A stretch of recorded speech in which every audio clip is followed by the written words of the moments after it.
Her gün zam. Öyle der mi abi? Söylenen süreci abi ya.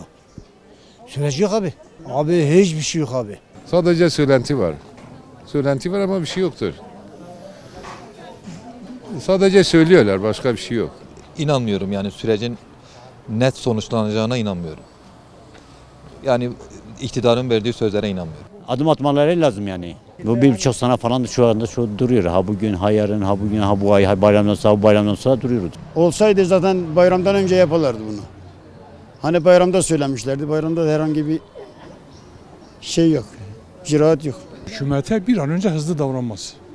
Bir an önce hızlı davransın ve bu şekilde ağır davranmaması lazım. Hızlı bir şekilde iki kardeş halkı bir araya getirip bu aramızdaki sorunları çözmesi lazım ki daha güçlü, daha kuvvetli olalım. Ne siyasi tutuklular bırakıldı, ne bir adım atıldı. Yani hepsini karşı taraftan bekleniyor. Karşı taraftan da bir sürü adım atıldı ama bunların attığı bir adım, hükümetin attığı bir adım yok. Yani bu durumda oyalamadır, başka bir şey değildir. Ya şimdi şu savaş olayını herhalde gündeme getiriyorlar. Savaştan dolayı bu gecikmeden bahsediyorlar sanırım. Yani bizi aslında Batı'nın yönlendirmemesi lazım. Biz kendi içimizde bu işi halletmemiz lazım.